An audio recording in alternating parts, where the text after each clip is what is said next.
All right. So your talk was so inspiring, and I think I really loved the fact that you talked about how Plan A is the only plan to have. So could you expand a little bit more Well, on that? the whole idea behind this is that too often people think they have to have a plan B. And when you're talking about doing something, my position is there is no plan B. You'll hear people make this claim, well, you have to have something to, quote, fall back on. Yeah. We already have that. It's called a but. Okay? Yeah. There's only one plan, and that is the plan that you have in your heart. That's your plan A. Yeah. Plan B is a compromise, Good point. right? That's great. Plan B is a compromise.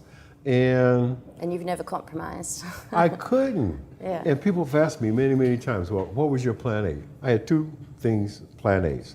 Number one, I was going to make sure that my children knew who their father was. I was going to break the cycle of men who were not there for their children. That's number one. Yeah. Number 1A, I was going to become world class at whatever I did with my life, Good plan. professionally and as a parent. Yeah. Wonderful. That's it. Yeah.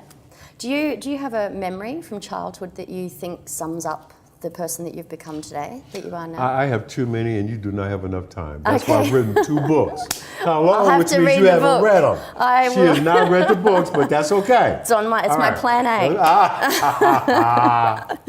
What do you think the main factors that hold people back from achieving their dreams? I think, a lot of times people are afraid to try. They're afraid. That's why I closed out the speech talking about permission to dream.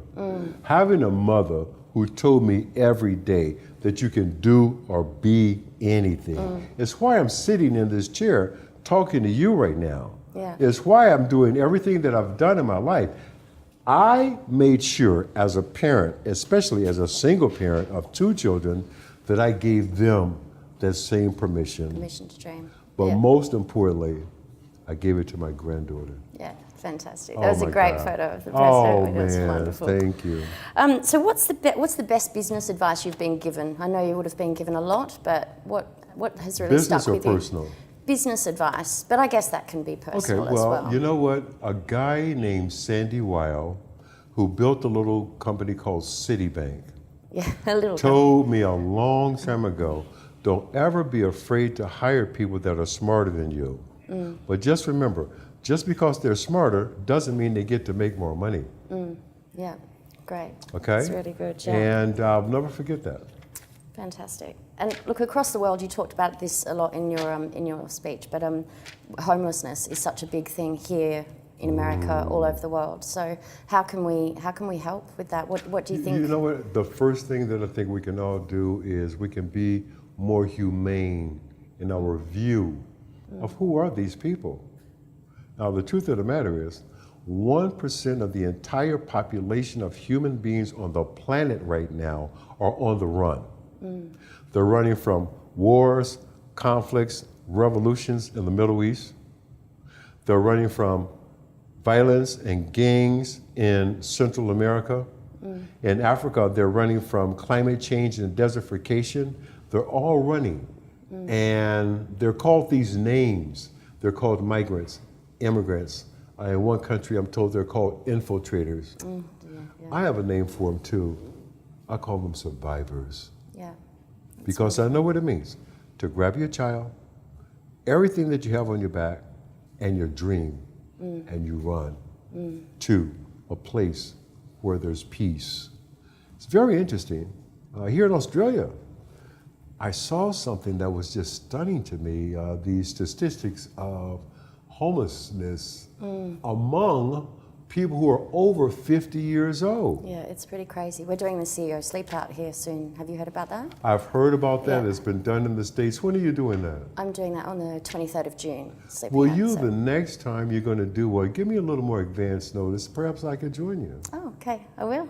That would Okay. be wonderful. Yeah. How come you didn't call me this time? I didn't What's have your up with phone that? number. What's up with that? I mean, who's in charge of this? Who's running this? This is your They should have magazine, put us right? together, I know. Oh my There you go. God! That would have Come been a on, hit. man.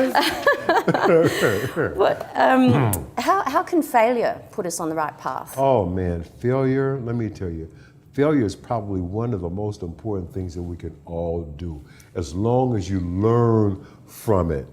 You learn from it. Failure is okay. Quitting is not. Quitting can become a habit. We're all going to fail at something, at some point. Anyone who's ever tried to do something, we're going to fail at it. Yeah. But you learn something and you take that with you. And I failed so many times, but all of those failures, I was able to use them. I could throw them on this fireplace like wood for energy. Yeah. I learned something from them. Fantastic. You've in your career, in your life, you've come across a lot of really amazing people at the top of their field. What kind of traits do you think those people have in common? Humility. I will never forget meeting Nelson Mandela. Yeah, that's pretty amazing. Humility. Yeah. The Pope. Humility. Dr. Maya Angelou. Humility. Yeah. And after you've met those three people, who's left? Yeah. Right? I mean, come on, man. Fantastic. I will never forget meeting the Pope and... What did you say to him?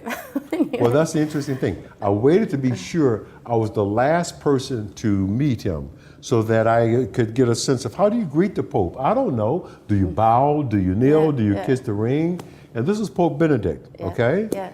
I finally get up to him, and he was a short guy, and he gives me this, and I lean into him, and he asks, "You like my shoes?" He used to wear fire red Gucci loafers. Right. Right? And that means just, hey man, relax. Yeah. I'm just the Pope. Yeah. Fantastic. You know, Great. Humility. Yeah. Wonderful. And what about you with your next dream? Do you just wake up every day and think of something else that you want to achieve? No, I am so focused right now on a couple of things. Number one, I want to help create the next Chris Gardners. And they're all around the world. This thing I talk about, the universal dream, and this whole idea that you can do or be anything. I'm going to be doing some things, number one, with AT&T. We're doing a challenge we call Agility Is. Agility is passion and perspective. And we're trying to empower small business owners and entrepreneurs, starting in America, but going all around the globe with it. It's wonderful. I can think of nothing better that I would like to do in my life right now than to see other people Do what you've done. Yeah. and it can be done. Yeah. Wonderful. Well, thank you so much. No, well, thank you. It's great to meet Good you. to meet you. I've always been and a the big next time I fan. see you, you would have read both books. Yes, I will. And you're going to call me in advance and let me know about the CEO Sleep Out. And you're going to come. All and do right, it. and I'll be here. Okay. Wonderful. All right.